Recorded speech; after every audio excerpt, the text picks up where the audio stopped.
ലോക ഭരണകൂടങ്ങളിൽ മാത്രമല്ല കത്തോലിക്ക സഭയ്ക്കകത്ത് തന്നെ അദ്ദേഹം ഉയർത്തിയിട്ടുള്ള വാദങ്ങൾക്കും കൊണ്ടുവന്ന കാഴ്ചപ്പാടുകൾക്കും എന്തുമാത്രം സ്വീകാര്യത ഉണ്ടാക്കാൻ കഴിഞ്ഞു വെച്ച സംശയമാണ്. ഫലസ്തീൻ വിഷയത്തിൽ നമ്മൾ നിൽക്കേണ്ടത് വേട്ടയാടപ്പെടുന്ന മനുഷ്യരുടെ കൂടെയാണെന്ന് അദ്ദേഹം നിരന്തരമായി പറഞ്ഞു അവസാന സന്ദേശത്തിലും.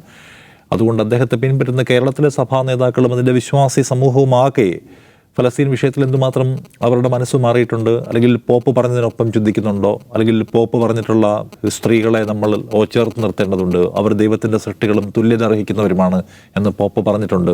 LGBT കാര്യത്തിൽ പോപ്പ് എടുത്തിട്ടുള്ള പൊസിഷൻ, ഇതിനെല്ലാം പൂർണ്ണമായും കത്തോലിക്ക സഭ തന്നെയും സ്വീകരിച്ചുവോ, അതിൽ തന്നെയുള്ള ബിഷപ്പുമാരും കർദിനാൾമാരും സ്വീകരിച്ചോ എന്ന് ചോദിച്ചാൽ സംശയമാണ്. പക്ഷേ ലോകത്തിന് ഒരു ദിശാസൂചികയാകുന്ന നിലപാടുകൾ കൊണ്ടുവരാൻ അദ്ദേഹത്തിന് കഴിഞ്ഞു. ബൈബിൾ പറയുന്നുണ്ട്, തീപ്പൊരി ഉയരെ പാറും പോലെ മനുഷ്യൻ കഷ്ടതയ്ക്കായി യാതനയ്ക്കായി ജനിച്ചിരിക്കുന്നു എന്ന്.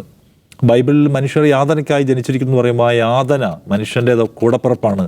ആ യാതനയെ അഡ്രസ്സ് ചെയ്യലാണ്, അതില്ലാതാക്കാനുള്ള പണിയെടുക്കലാണ് മാനവരാശിയുടെ ഉത്തരവാദിത്വം, ലോക നേതാക്കളുടെ ഉത്തരവാദിത്വം എന്ന് അദ്ദേഹം മനസ്സിലാക്കിയിട്ടുള്ളതാണ്.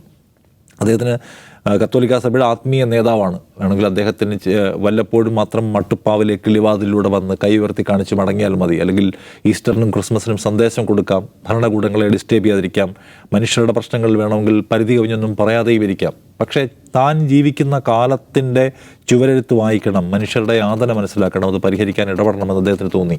മതങ്ങൾ എന്നത് ഏതോ കാലത്ത് എഴുതി വെക്കപ്പെടുകയും അതുപോലെ എല്ലാ കാലവും സഞ്ചരിക്കേണ്ട ഒന്നല്ല, മനുഷ്യൻ്റെ മാറുന്ന പ്രതിസന്ധിയെ അഡ്രസ്സ് ചെയ്യാനുള്ള ബാധ്യതയുണ്ടെന്ന് അയാൾ കരുതി. അതുകൊണ്ടാണ് അദ്ദേഹം വിവാഹമോചനവും പുനർവിവാഹവും എന്ന വിഷയത്തിനകത്ത് കുറച്ചുകൂടി ലളിതമായ നടപടികൾ കൊണ്ടുവരികയും അവരെ കൂടി കേൾക്കേണ്ടതുണ്ട് എന്ന് മനസ്സിലാക്കുകയും ചെയ്യുന്നത്.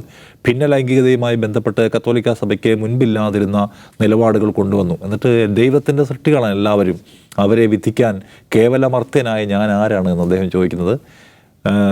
മനുഷ്യർ എവിടെയൊക്കെയാണ് വാതിലുകൾ തുറന്നു വെക്കേണ്ടത്, അല്ലെങ്കിൽ ഏതെങ്കിലും ഒരു പ്രത്യേക വിഭാഗത്തിന്, ഫലസ്തീനിലെ മനുഷ്യർക്കെതിരെ, അല്ലെങ്കിൽ സ്ത്രീകൾക്കെതിരെ, അല്ലെങ്കിൽ ഈ പറയുന്ന LGBTQ അവർക്കെതിരെ എല്ലാം വാതിൽ അടച്ചു വെച്ച ശേഷം എല്ലാവരും നന്നായിക്കോളൂ എന്നല്ല പറയേണ്ടത്, എല്ലാവരെയും ചേർത്ത് നിർത്തിയിട്ടാണ് നന്നാക്കേണ്ടത്, ചേർത്ത് നിർത്തിയാണ് പ്രശ്നങ്ങൾ പരിഹരിക്കേണ്ടത് എന്ന് വിചാരിച്ചിരുന്ന ഒരാൾ.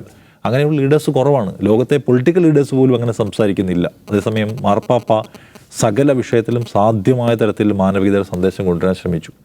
അപ്പോൾ എനിക്ക് തോന്നുന്ന ഒരു കാര്യം, അദ്ദേഹത്തെ ഇപ്പം ലോകം വാഴ്ത്തുന്നത് എന്തുകൊണ്ടാണ്? ലോകത്തെ ഹെയ്റ്റേഴ്സ് ഇല്ലാത്ത ഒരു നേതാവ് എന്നൊക്കെ പറയില്ലേ, എല്ലാവർക്കും പല കത്തോലിക്ക ബിഷപ്പ്മാരെക്കുറിച്ചും മത നേതാക്കളെക്കുറിച്ചും പോപ്പുമാരെക്കുറിച്ചും പലതരത്തിലുള്ള വിമർശനങ്ങൾ ചരിത്രത്തിലുണ്ട്. പല ഭരണകൂടങ്ങളുടെയും രാഷ്ട്രീയ പദ്ധതികൾക്ക് നിന്ന് കൊടുത്തുന്ന വിമർശനം നേരിടുന്നുണ്ട്. പക്ഷേ പോപ്പ് ഫ്രാൻസിസ് ഹെയ്റ്റേഴ്സ് ഇല്ലാത്ത ഒരു മത നേതാവാണ്. ലോകത്തെ മുഴുവൻ മനുഷ്യരും അദ്ദേഹത്തിൻ്റെ വിടവാങ്ങൽ വേദനിക്കുന്നു. പ്രത്യേകിച്ച് അരികുവൽക്കരിക്കപ്പെട്ട മനുഷ്യർ, ദരിദ്രർ, എൻ്റേത് ദരിദ്രരുടെ സഭയാണ് അദ്ദേഹം പറയുന്നു. അദ്ദേഹം ഈ സാമ്പത്തിക അന്തരം ഒരു ഗുരുതരമായ പ്രശ്നമാണെന്ന്, അത് പരിഹരിക്കുക ബാധ്യതയുണ്ട്.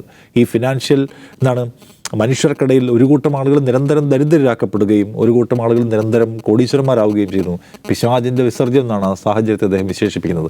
അതുകൊണ്ട് എൻ്റേതൊരു ദരിദ്രരുടെ സഭയായിരിക്കാൻ ഞാൻ ആഗ്രഹിക്കുന്നുവെന്ന് നിരന്തരമായി പറഞ്ഞുകൊണ്ടേയിരുന്ന ഒരാൾ. അപ്പോൾ അതിൻ്റെ പേരിലാണ് വേദനിക്കുന്ന മനുഷ്യർ, യാതന അനുഭവിക്കുന്ന മനുഷ്യർ അദ്ദേഹത്തെ അവരുടെ നേതാവായി കാണുന്നു, അവരിൽ പ്രത്യാശ കാണുന്നു, എല്ലാവർക്കും സമാധാനം അർഹതയുണ്ടെന്ന് വിചാരിച്ച ഒരാൾ.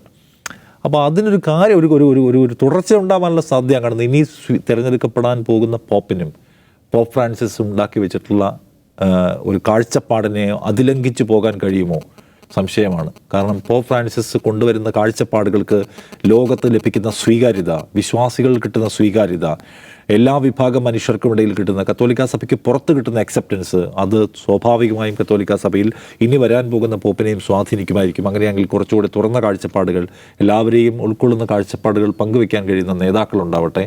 എന്നാൽ ലോകത്ത് ഇൻഫ്ലുവൻസ് ചെയ്യാൻ കഴിയുന്ന സകല മനുഷ്യർക്കും, ഇൻഫ്ലുവൻസേഴ്സ് നമ്മൾ പറയുമല്ലോ, പൊളിറ്റിക്കൽ ലീഡേഴ്സ് ഉണ്ടാവും, രാഷ്ട്രനായകന്മാരുണ്ടാകും, മത നേതാക്കളുണ്ടാവും, അങ്ങനെ സകല ഇൻഫ്ലുവൻസേഴ്സിനും ഒരു മാതൃകയാണ് പോപ്പ് ഫ്രാൻസിസ് എന്ന കാര്യത്തിൽ തർക്കമില്ല. ഇൻക്ലൂസീവ് ആവുക, എല്ലാവരെയും ഉൾക്കൊള്ളുക എന്ന് പറയുന്ന വലിയ പാഠം ഈ നാശം പിടിച്ച കാലത്ത് നമ്മളെ പഠിപ്പിച്ച ഒരാളാണ്. അതുകൊണ്ട് നിശ്ചയമായിട്ടും അദ്ദേഹം വിടവാങ്ങുമ്പോൾ ഉറപ്പാണ് ഈ തലമുറ അദ്ദേഹത്തെ മിസ് ചെയ്യും, തർക്കമില്ല.